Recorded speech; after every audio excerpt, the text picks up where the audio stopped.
Hello मेरे प्यारे बच्चों, आ गए आपके बीच फिर से एक नई वीडियो लेकर। देखिए बच्चों, मैं सबसे पहले कल की क्लास की अगर मैं एक बार बात करूं तो कल की क्लास में आपको मैंने बताया था कि हम लोग ना किस चीज की वीडियो लेकर के आए हैं, किस चीज की क्लास लेकर के आए हैं। तो बच्चों, हम बेसिक स्पेशल इंग्लिश ग्रामर की क्लास लेकर के आए हैं। जिस क्लास की अगर हम बात करें तो बेसिक इंग्लिश ग्रामर के अंतर्गत हम लोग 18 चैप्टर पढ़ने वाले हैं, 18 चैप्टर। और हमें विश्वास है कि कल की क्लास में आप लोग सारे के सारे बच्चे जो अटेंड किए हुए थे उन लोगों को चीजें अच्छी तरीकों से समझ में आई होगी। तो बच्चों, बिना आपके हम समय को गवाए हुए आगे बढ़ते हैं। कल हम लोग सिलेबस पर चर्चा किए थे और मैंने कल आपको कहा था बच्चों कि हम लोग बात करेंगे किस चीज पर। कल एक नई चैप्टर स्टार्ट करेंगे और आज हम आ चुके हैं एक नए वीडियो में नए चैप्टर के साथ। ठीक है बच्चों, और सारे के सारे बच्चों से हम ये अनुरोध करते हैं कि आप लोग इस वीडियो को क्या करिए, ज्यादा से ज्यादा बच्चों शेयर करिए, लाइक सब्सक्राइब करिए और कमेंट करके बताइए इसमें और कौन कौन सी त्रुटियां, कौन कौन सी कमियां रह गई और आगे हम उस कमी पर काम करते हैं बच्चों। ठीक है, तो चलिए आगे बढ़ते हैं। आज हम लोग बात करने वाले हैं introduction to English grammar and languages. ठीक है, मतलब हम आज बात करेंगे कि इंग्लिश ग्रामर क्या होता है। पहले जानेंगे इंग्लिश क्या होता है, फिर जानेंगे कि ग्रामर क्या होता है, फिर जानेंगे कि लैंग्वेज क्या होता है, फिर हम आएंगे लेटर की तरफ, जिसके बारे में कल मैंने आपसे चर्चा किया था कि हम एक नई चैप्टर स्टार्ट करने वाले हैं। और जिस चैप्टर का नाम क्या है बच्चों, लेटर नाम है। जिस चैप्टर का नाम लेटर, देखिए मैं हर एक चैप्टर बारीकी से आपके सामने ला करके रखने वाला हूं। बस आपका काम क्या बनता है कि रेगुलरिटी के साथ इन सभी चैप्टर को पढ़िए। और हाँ बच्चों, एक बात मैं आपको और बता दूं, जैसे जैसे आपकी क्लास चलती जाएगी हर एक क्लास की वीडियो तो आपके ऐप पर मिल ही जाएगा। और पता है बच्चों, एक खुशखबरी, आज आपकी ऐप भी लॉन्च हो चुकी है। वैसे अभी तो खैर रिव्यू पीरियड में ही है बच्चों, तो पूर्ण रूप से ये प्ले स्टोर पर अभी नहीं दिख रहा है। लेकिन जो बच्चे फॉर्म, गूगल फॉर्म मैंने दिया था, जो बच्चे गूगल फॉर्म भरे हैं, जिनका ईमेल वेरीफाई हुआ है, वो बच्चे उस ऐप को डाउनलोड भी कर सकते हैं। और कोई समस्या हो तो मुझे बता सकते हैं कैसे ऐप पर हम काम करेंगे, कैसे ऐप डाउनलोड होगी, कैसे कोर्स देखेंगे। इसकी वीडियो मैंने अपलोड कर दी है यूट्यूब पर, आप उसे भी जाकर के देख सकते हैं बच्चों। और बच्चों तो ठीक है, हम आगे बढ़ते हैं। और ये सारी की सारी क्लासेज आप जो बच्चे ऐप में हैं उनको ऐप के माध्यम से भी मिल रही है, ऐप पर भी अवेलेबल है और यूट्यूब पर तो है ही अवेलेबल बच्चों। तो चलिए हम आगे बढ़ते हैं बच्चों और समय को ना गवाते हुए आगे बढ़ते हैं। आज हम लोग दूसरा क्लास स्टार्ट करने वाले हैं, क्लास 2। क्लास 2 में हम लोग जानेंगे इंट्रोडक्शन टू इंग्लिश ग्रामर। मेरे बच्चों, इंट्रोडक्शन को हिंदी में हम लोग परिचय कहते हैं। इंट्रोडक्शन को हम लोग हिंदी में क्या कहते हैं मेरे भाई, इसका हिंदी होता है परिचय। दिख रहा है क्या इंट्रो? हाँ दिख रहा है। इंट्रोडक्शन को हम लोग हिंदी में परिचय कहते हैं। और इंग्लिश ग्रामर का मतलब होता है अंग्रेजी व्याकरण। इंग्लिश ग्रामर का मतलब होता है अंग्रेजी व्याकरण। तो हम लोग बात किस पर करने वाले हैं बच्चों, हम लोग मुख्य रूप से ना बात करने वाले हैं अंग्रेजी व्याकरण के ऊपर में कि सर जी आखिर अंग्रेजी व्याकरण है क्या। ठीक है, हम लोग परिचय किसका जानेंगे, अंग्रेजी व्याकरण का, कि इंग्लिश ग्रामर, अंग्रेजी व्याकरण क्या होता है। उसको जानने से पहले आप ये जानिए कि सर जी ये अंग्रेजी क्या होता है, what is English, what is English, ये इंग्लिश क्या होता है। तो देखिए सबसे पहले हम आपको बता दें, कह रहा है डेफिनेशन। देखिए मैं ये लिख करके बच्चों इसलिए लाता हूं क्योंकि मैं नहीं चाहता कि आपका ज्यादा टाइम किल करूं। मैं चाहता हूं कि कम से कम समय में आपको डेली का एक चैप्टर कंप्लीटली मिल जाए, तो आपके लिए भी बेहतर होगा। अगर मैं इस चीज को लिखाना शुरू करूंगा तो ज्यादा टाइम जाएगा। और ऐसे में क्या है ना कि अगर मैं साइड हो जाऊं तो बच्चे दिमाग लगा करके स्क्रीनशॉट इसका ले सकते हैं, और स्क्रीनशॉट ले लेंगे तो उनको नोट्स भी मिल जाएगा। ठीक है बच्चों, चलिए हम बात करते हैं इंग्लिश ग्रामर की, इंग्लिश की। तो कहता है इंग्लिश इज एन, मतलब इंग्लिश एक इंटरनेशनल लैंग्वेज। इंग्लिश जो है ना वह क्या है, English is an international language, यानी इंग्लिश भाषा तो है ही, लेकिन कैसी भाषा है, तो इंटरनेशनल लैंग्वेज मतलब होता है बच्चे, इंटरनेशनल लैंग्वेज मतलब होता है अंतरराष्ट्रीय भाषा। मतलब अंग्रेजी एक भाषा है और वह कैसी भाषा है, तो अंग्रेजी एक इंटरनेशनल लैंग्वेज है, यानी अंतरराष्ट्रीय भाषा है। क्लियर है मेरे भाई। आगे देखिए, कह रहा है इंग्लिश एक इंटरनेशनल लैंग्वेज है क्या। आप हमें एक बात बताओ बच्चे, आप लोग कमेंट जरूर करना, क्या सारी की सारी जो भाषाएं हैं, सारी की सारी जो लैंग्वेजेज हैं वो क्या इंटरनेशनल लैंग्वेजेज है। आप कहेंगे नहीं सर, हर एक लैंग्वेज इंटरनेशनल नहीं होती है, कुछ लैंग्वेजेज नेशनल होती है, कुछ नहीं, बहुत लैंग्वेजेज हैं जो नेशनल होती है। आप कहेंगे सर वो कौन सी लैंग्वेजेज है जो नेशनल लैंग्वेज है। अच्छा, इंटरनेशनल लैंग्वेज में कौन कौन सा लैंग्वेज आएगा बच्चों? इंटरनेशनल लैंग्वेज में सिर्फ इंग्लिश आती है, और नेशनल लैंग्वेज हम उस लैंग्वेज को कहते हैं जो किसी देश में बोला जाता है। जैसे हम लोगों की नेशनल लैंग्वेज हिंदी है, चाइना वालों की चाइनीज होगी, रसिया वाले की रशियन होगी। तो अलग अलग देश के लोगों की अलग अलग लैंग्वेजेज हैं, ठीक है। हमारी जो भाषा है वो हिंदी भाषा है, हमारी मातृभाषा हिंदी है, हमारा नेशनल लैंग्वेज भी हिंदी ही है। तो बच्चों मैं आपको एक चीज बता दूं, जो केवल अपने देश में बोला जाए उसको हम लोग नेशनल लैंग्वेज बोलते हैं, जो सभी देशों में बोला जाए उसको हम लोग इंटरनेशनल लैंग्वेज बोलते हैं। क्लियर है? यहाँ तक आशा करते हैं कोई दिक्कत नहीं होगा। तो इंग्लिश जो है ना हर एक देश में बोला जाता है, तो हम कह सकते हैं कि English is an international language, यानी कि अंग्रेजी एक अंतरराष्ट्रीय इंटरनेशनल लैंग्वेज है, अंतरराष्ट्रीय भाषा है। चलिए आगे बढ़ते हैं। अब आगे बढ़ते हुए अगला पॉइंट आता है कि सर जी आप कहें ठीक है इंग्लिश हम समझ गए कि यह एक इंटरनेशनल लैंग्वेज है, हिंदी भी एक लैंग्वेज है, संस्कृत भी एक लैंग्वेज है, उर्दू भी एक लैंग्वेज है, उसी तरह इंग्लिश भी एक लैंग्वेज है। बस फर्क यही है अधिकतर लैंग्वेजेज हम अपने देश में बोलते हैं, ये लैंग्वेज हम देश के साथ विदेश में भी बोलते हैं, और हर एक देश में इस लैंग्वेज का प्रयोग किया जाता है, इसीलिए हम लोग इसको अंतरराष्ट्रीय भाषा यानी कि इंटरनेशनल लैंग्वेज भी कहते हैं। ठीक है, अब आता है इंट्रोडक्शन टू इंग्लिश ग्रामर। अब ग्रामर क्या होता है, हम बात करने वाले हैं इंग्लिश ग्रामर के बारे में। What is grammar? ठीक है, देखिए कहता है ना कि ग्रामर की अगर बात करें तो ये कहता है कि the set of rules, syntaxes and regulations of any languages called grammar.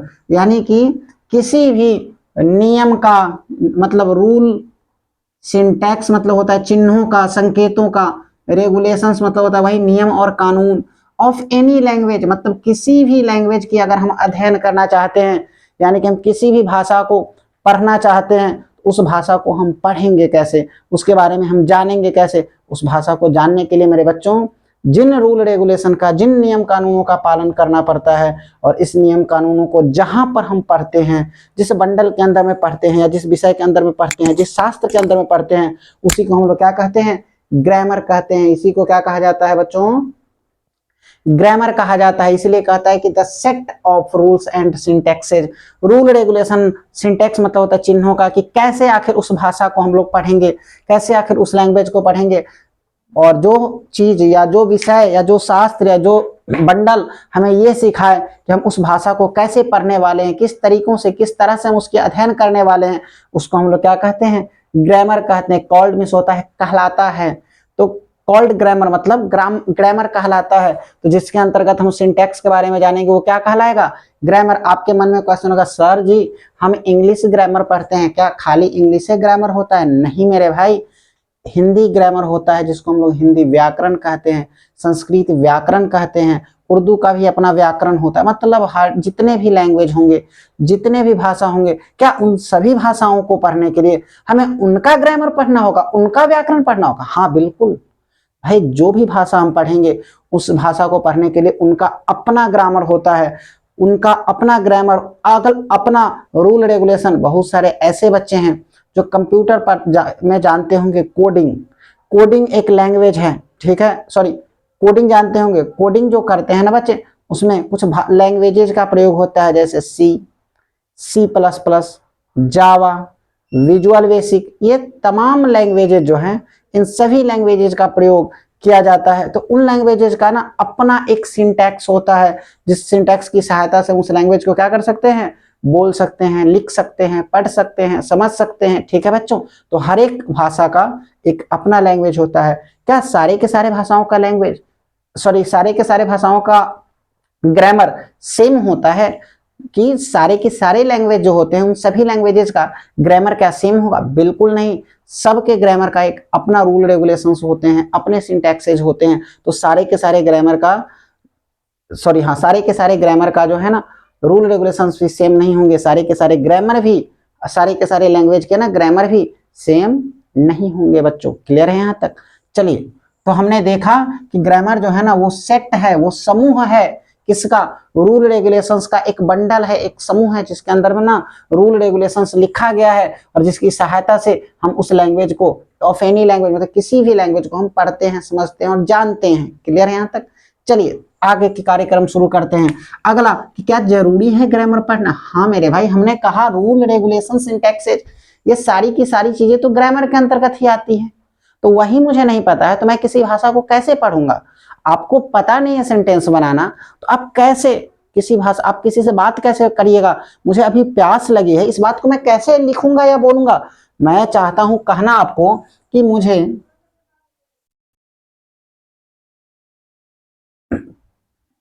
प्यास लगी है। अब मुझे ना ग्रामर नहीं आता है, मैंने इस बात को नहीं पढ़ा कि सेंटेंस का अरेंजमेंट कैसे होता है, तो मैं ऐसे नहीं कहूंगा मुझे प्यास लगी। मैं कैसे ही बोल सकता हूं, मैं ऐसे भी कह सकता हूं है लगी प्यास मुझे। लेकिन आप गौर से दोनों सेंटेंस को देखिए बच्चों, ऊपर वाले सेंटेंस को और नीचे वाले सेंटेंस को, क्या दोनों के दोनों सेंटेंस बोलने में ज्यादा सुटेबल ऊपर वाला है या नीचे वाला है? नीचे वाला आप कहेगा सर कहाँ सुटेबल लग रहा है लगी मुझे प्यास, ये कौन सी भाषा है, ये तो उल्टा पलटी बोल रहे हैं। ठीक है, तो हम एक चीज हमेशा ध्यान देंगे कि भाषाओं पर विशेष रूप से ध्यान देना होता है कि हमारी भाषा है, नहीं कहता है कि भाषा बोलोगे ऐसा भाषा ऐसी वाणी बोलिए मन का आपा खोए औरन को शीतल करे आप हूँ शीतल हो। ऐसा भाषा बोलिए जो लोगों को भी क्या करे, शीतलता प्रदान करे, लोगों को भी अच्छा लगे। अब आप देखिए दोनों में से कौन सी भाषा है जो लोगों को अच्छा लगता है? तो आप कहिएगा सर पहले वाली भाषा। आपको प्यास लगी, आपने प्रेम से कहा कि मुझे प्यास लगी है, मैं आपको पानी ला कर दूंगा, ऐसे है लगी प्यास मुझे, ये तो गाना लग रहा है, शायरी लग रहा है, समझ में नहीं आ रहा है कि क्या बोला जा रहा है। ठीक है, तो बच्चों हमेशा एक चीज याद रखिएगा कि भाषाओं की अगर हम बात करते हैं तो भाषा को हमेशा एक सिस्टमेटिक वे में पढ़ना चाहिए, सिस्टमेटिक वे में बोलना चाहिए, सिस्टमेटिक वे में लिखना चाहिए। और यही तो सिखाता है ग्रामर। ग्रामर हमें यही सिखाता है किसी भी भाषा को हम कैसे सिस्टमेटिक वे में पढ़ेंगे, लिखेंगे, बोलेंगे, सुनेंगे, सीखेंगे। क्लियर है बच्चों? चलिए आगे बढ़ते हैं। तो कह रहा है कि इंपॉर्टेंस ऑफ ग्रामर, तो यस हमारे लाइफ में ग्रामर की सबसे ज्यादा भूमिका है, सबसे ज्यादा बहुत ही महत्वपूर्ण है ग्रामर हमारे जीवन के लिए। कैसे? कह रहा it gives rule regulations rules syntaxes to learn any language. यानी हम अगर किसी भी भाषा को, कह रहा it gives rules syntaxes to learn any language, किसी भी भाषा को अगर हम पढ़ते हैं सीखते हैं तो उसके सीखने के लिए ना जो रूल सिंटैक्स वगैरह होता है वो सारी की सारी चीजें कौन देता है? तो ग्रामर ही तो दे रहा है। चलिए बच्चों, कह रहा all languages have their own grammar. ये नहीं कहेंगे सर कि इंग्लिश ग्रामर पढ़ लिए तो हिंदी का भी काम हो गया, संस्कृत का भी काम हो गया। नहीं, हिंदी ग्रामर, हिंदी पढ़ने के लिए हिंदी लैंग्वेज की हिंदी ग्रामर है, हिंदी व्याकरण अलग आता है, संस्कृत व्याकरण अलग आता है, उर्दू का व्याकरण अलग आता है, इंग्लिश का व्याकरण अलग आता है। तो सारे के सारे बच्चों जितने भी ना लैंग्वेजेज है ना, हर एक लैंग्वेजेज की एक अपनी ग्रामर होती है। तो वही कहता है all languages have their own grammar, सारे के सारे लैंग्वेज की एक अपनी ग्रामर होती है। अगला कह रहा है grammar is a base of any language. Grammar जो होता है ना वो किसी भी भाषा का आधार होता है, बेस होता है। मतलब इसको जब तक हम नहीं जानेंगे, इस ग्रामर को हम जब तक नहीं जानेंगे तब तक हम उस भाषा का ज्ञान हमें नहीं हो पाएगा। तो इसीलिए हम कह सकते हैं कि ये क्या है, किसी भी लैंग्वेज का बेस है। क्लियर है? चलिए अब लैंग्वेज लैंग्वेज इतना देर से हम चिल्ला रहे हैं, अब आते हैं समझते हैं कि आखिर ये लैंग्वेज होता क्या है। ठीक है, करें लैंग्वेज को हिंदी में हम लोग भाषा कहते हैं मेरे भाई। लैंग्वेज को हम लोग हिंदी में क्या कहते हैं? भाषा कहते हैं। कि भाषा है क्या? करा इट इज अ मीडियम, यह एक माध्यम है to communicate with each other. यह एक माध्यम है जो हमें एक दूसरे के बीच में क्या करता है? कम्युनिकेट करने का काम करता है। यह एक मीडियम है जिसके कारण या जिसकी सहायता से हम अपनी ओपिनियन को दूसरों से क्या कर सकते हैं? शेयर कर सकते हैं। हम कह सकते हैं it is a medium which helps to share my opinion, our opinion to other persons, to other. हम अपनी ओपिनियन को ना दूसरों से जो शेयर करते हैं, वो जिस मीडियम के थ्रू शेयर करते हैं वो मीडियम क्या कहलाता है? उसी मीडियम को हम लोग बच्चों लैंग्वेज कहते हैं। उसी मीडियम को क्या कहते हैं? लैंग्वेज कहते हैं। क्लियर है? अलग अलग प्रकार की लैंग्वेज होते हैं, हिंदी लैंग्वेज होता है, मैथिली लैंग्वेज होता है, उर्दू लैंग्वेज होता है, नेपाली लैंग्वेज होता है, हर एक प्रकार की लैंग्वेज होता है। उसी तरह इंग्लिश लैंग्वेज भी है। क्लियर है? चलिए आगे बढ़ें, आगे बढ़ते हैं। अब हम इस लैंग्वेज से थोड़ा सा हट करके निकलते हैं कि जब हम लैंग्वेज बोलते हैं ना, जब हम बात करते हैं लैंग्वेज की, मेरे मुंह से जब लैंग्वेज निकलता है तो लैंग्वेज निकलने के टाइम में ना सबसे पहले साउंड निकलता है। जब लैंग्वेज की बात करते हैं तो हमारे मुंह से पहले क्या होता है, क्रिएट होता है, हम कुछ बोलते हैं अ क म ए बी सी, इन सब चीजों में ना हमारे मुंह से साउंड निकलता है जिसको हिंदी में हम ध्वनि कहते हैं। और ये साउंड जो निकलता है, इस साउंड को हम लोग सिंबॉलिक रूप में रिप्रेजेंट करते हैं। इसी सिंबॉलिक रिप्रेजेंटेशन को हम लोग लेटर कहते हैं, या इसी को हम लोग यूनिट ऑफ लैंग्वेज भी कहते हैं। इसी को हम लोग क्या कहते हैं, यूनिट ऑफ एनी लैंग्वेज भी कहते हैं। किसी भी लैंग्वेज के यूनिट को हम लोग क्या कहते हैं, लेटर कहते हैं। और लेटर को हिंदी में बच्चों वर्ण या अक्षर कहा जाता है। अक्षर बना है दो शब्दों से मिलकर, अक्षर, अ का मतलब नहीं और क्षर का मतलब टूट सकता है, ठीक है। जो टूट नहीं सकता उसको हम लोग अक्षर कहते हैं। क्लियर है? तो आप कहिएगा कि सर जब हम बात करें लैंग्वेज के तो लैंग्वेज देता है साउंड, और साउंड को हम लोग सिंबॉलिक रूप से जो रिप्रेजेंटेशन करते हैं वही कहलाता है लेटर। वही क्या कहलाता है, लेटर। हम बात करें इस लेटर की तो लेटर जो है बच्चों कहता है the smallest unit of word. किसी भी वर्ड की, किसी भी शब्द की सबसे छोटी इकाई जो है, भाषा की या शब्द की जो सबसे छोटी इकाई है, स्मॉलेस्ट यूनिट ऑफ वर्ड, उसकी सबसे छोटी इकाई को हम लोग क्या कहते हैं, ऑफ एनी लैंग्वेज। किसी भी भाषा में जो वर्ड आते हैं उसकी सबसे छोटी इकाई को ही हम लोग क्या कहते हैं मेरे बच्चों, उसी को हम लोग लेटर कहते हैं। फॉर एग्जाम्पल में हमने यहां लिखा डॉग, क्या ये डॉग लेटर है? नहीं, ये डॉग लेटर नहीं है। तो फिर लेटर है कौन? तो ये डॉग जिस जिस चीज से मिल करके बना है ना वो लेटर है। यानी सर कहना ये चाहते कि डी एक लेटर है, ओ एक लेटर है, जी एक लेटर है, तो जी बिल्कुल ये सारे के सारे क्या हैं, लेटर हैं। तो आपके मन में क्वेश्चन होगा सर आखिर ऐसे कितने सारे लेटर हो सकते हैं? तो आपको मैं बता दूं बच्चों, ये कुल मिलाकर के टोटली 26 लेटर होते हैं, 26 लेटर होते हैं। कुल कितने लेटर हैं? 26 लेटर हैं। और इन 26 लेटर को ही हम लोग अरेंजमेंट करके एक कैलेंडर में रखते हैं, और इस 26 लेटर के समूह को हम लोग अल्फाबेट कहते हैं। इसको अल्फाबेट कहते हैं। अल्फाबेट को हिंदी में बच्चों हम लोग वर्णमाला कहते हैं। अल्फाबेट को हिंदी में क्या कहते हैं, वर्णमाला। वैसे ये लेटर जो है ना, इस लेटर को बच्चों, अच्छा एक मिनट, मैं एक पॉइंट यहाँ पर लिखना भूल गया था बच्चों, मैं यहाँ लिखता हूँ। ये जो हमारे लेटर हैं, ये लेटर दो तरह के होते हैं। ये लेटर दो तरह के होते हैं। एक को हम लोग कहते हैं कैपिटल लेटर, एक लेटर को हम लोग कहते हैं बच्चों कैपिटल लेटर, और दूसरा को कहते हैं स्मॉल लेटर। कैपिटल लेटर और दूसरा को स्मॉल लेटर। देखिए कैपिटल लेटर में ना हम एबीसीडी, कैपिटल लेटर कहने का तो बड़े अक्षरों में लिखना, ठीक है। कैपिटल लेटर को हम लोग अपर केस भी कहते हैं। इसी को हम लोग क्या कहते हैं बच्चों, अपर केस, ठीक है। और इसको हम लोग लोअर केस कहते हैं। स्मॉल लेटर को बच्चों हम लोग क्या कहते हैं, लोअर केस कहते हैं। या तो ये कहिए या तो ये कहिए, बात क्या है, दोनों बराबर है। कैपिटल लेटर को लिखा जाता है मेरे भाई ऐसे, ए बी सी जेड तक। स्मॉल लेटर को लिखते हैं ऐसे, ए बी सी जेड तक, ठीक है। ये छूट गया था। तो लेटर कितने तरह से लिखे जा सकते हैं? दो तरह से लिखे जा सकते हैं। एक को कैपिटल लेटर में लिखा जा सकता है, दूसरा स्मॉल लेटर में। हमेशा याद रखिए किसी भी चीज का पहला लेटर जो होता है वो क्या होता है, कैपिटल लेटर होता है। देखिए बच्चों, आप तो जानते हैं अभी लेटर चल रहा है, लेटर के बाद हम लोग वर्ड पढ़ेंगे, और वर्ड के जस्ट बाद हम लोग स्टार्ट करेंगे पंक्चुएशन। पहले मैं वही बताऊंगा कि कैसे, कहां पर किस लेटर को लिख सकते हैं, किस तरह से उसका प्रयोग होता है, सीखेंगे धीरे धीरे। कि पैसेंस रखिए, सारी की सारी चीजें आएंगी, ठीक है बच्चों। चलिए, तो लेटर की बात कर लिया। लेटर दो तरह के होते हैं, कैपिटल और स्मॉल लेटर। अब आते हैं वापस से। हाँ देखिए बच्चों, लेटर के समूह को हम लोग अल्फाबेट कहते हैं, ग्रुप ऑफ लेटर। लेटर के ग्रुप को हम लोग क्या कहते हैं, वैसे अल्फाबेट जहां पर अरेंज करके रखा गया है पूरा का पूरा, उसको हम लोग अल्फाबेट यानी वर्णमाला कहते हैं। देखिए लेटर को तो वैसे दो भागों में फिर से बांटा गया है। एक, कुछ उसमें वॉवेल है और कुछ उसमें कॉन्सोनेंट है। कुछ वॉवेल है और कुछ कॉन्सोनेंट है मेरे बच्चों। जब हम वॉवेल बोलते हैं तो हमारे मुंह से साउंड निकलता है, जब कॉन्सोनेंट बोलते हैं तो भी साउंड निकलता है। जब हम वोवेल का उच्चारण करते हैं, जब हम वोवेल वर्ड बोलते हैं ना, वोवेल बोलने के टाइम में हमारे मुंह से कुल 20 साउंड्स निकलते हैं, 20 साउंड्स।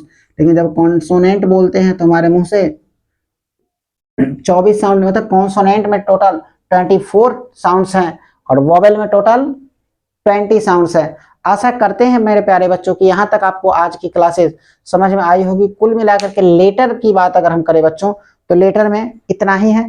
अगली क्लास में बच्चों हम बात करने वाले हैं वर्ड के बारे में, और कल हम लोग स्टार्ट करेंगे वर्ड के साथ साथ। देखिए वर्ड का मैं ज़्यादा लंबा क्लास नहीं ले जाऊंगा, बस वर्ड को समझाऊंगा, और हम लोग क्लास कल स्टार्ट करने वाले हैं पंक्चुएशन का। आज की क्लास को हम चाहते हैं बच्चों यहीं पर बंद की जाए, यहीं के लिए पर ड्रॉप की जाए, तो आज की क्लास हम यहीं पर आने देते हैं, आप लोगों से विदा चाहते हैं। मिलते हैं अगले वीडियो में अगले क्लास के साथ, और हम अगले चैप्टर के साथ बात करेंगे, वार्तालाप होगी अगले चैप्टर पर। अगर आपको वीडियो बच्चों पसंद आई तो आप इसको लाइक कमेंट शेयर तो करिएगा ही करिएगा बच्चों। वैसे कमेंट करके मुझे फीडबैक भी दीजिए क्या क्या कमियां और रह चुकी है जिसको हम सुधार करें, ठीक है बच्चों। चलिए गुड नाइट बच्चों, वेरी गुड।